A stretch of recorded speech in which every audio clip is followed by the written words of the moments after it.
Welcome to SJ academy. ഇന്ന് നമുക്ക് രണ്ട് സൈക്കോളജി പ്രീവിയസ് ക്വസ്റ്റ്യൻസ് നോക്കാം.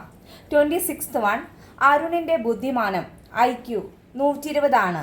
അവൻ്റെ കാലിക വയസ്സ് 15 ആയാൽ മാനസിക വയസ്സ് ചുവടെ കൊടുത്തിരിക്കുന്നവയിൽ ഏതാണ്? Option A 15, option B 16, option C 18, option D ഇവയൊന്നുമല്ല. അപ്പോൾ ഐക്യുവിൻ്റെ ഫോർമുല എന്താണ്? MA/CA × 100 ആണല്ലേ.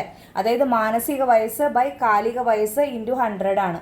അപ്പോൾ ഐക്യു നമുക്ക് തന്നിട്ടുണ്ട് എത്രയാണ്? 120 ആണ് അല്ലേ. അപ്പോൾ ഐക്യുവിൻ്റെ സ്ഥാനത്ത് 120 വില കൊടുത്തു.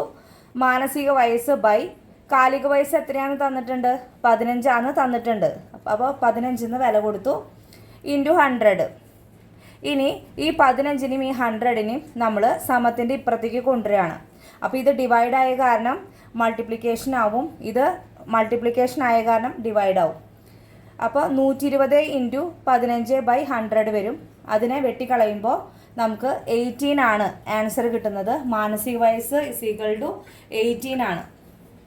അപ്പോൾ ഓപ്ഷൻ സി ആണ് 18 ആണ് ആൻസർ. 27th വൺ, ബുദ്ധിയുമായി ബന്ധപ്പെടുത്തി ചാൾസ് സ്പിയർമാൻ്റെ ദ്വിഘടക സിദ്ധാന്തത്തിലെ, അതായത് 2 ഫാക്ടർ തിയറി, 2 ഘടകങ്ങൾ ഏതെല്ലാമാണ്?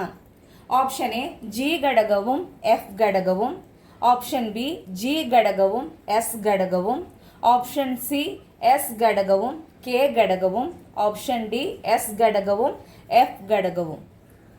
അപ്പോൾ ദ്വിഘടക സിദ്ധാന്തം, അതായത് 2 ഫാക്ടർ തിയറി ആരുടെയാണ്? സ്പിയർമാൻ്റെയാണ്. അതൊന്ന് ഓർത്ത് വയ്ക്കുക. ബുദ്ധിക്ക് ജനറൽ ഫാക്ടർ എന്നും സ്പെഷ്യൽ ഫാക്ടർ എന്നും 2 ഘടകങ്ങൾ ഉണ്ട് എന്നാണ് ഈ തിയറി പറയുന്നത്. അപ്പോൾ ഏതാണ് ആൻസർ വരിക? G ഘടകവും S ഘടകവുമാണ് അല്ലേ. അപ്പോൾ ആൻസർ ഈസ് ഓപ്ഷൻ ബി ആണ്, G ഘടകവും S ഘടകവും. Thank you.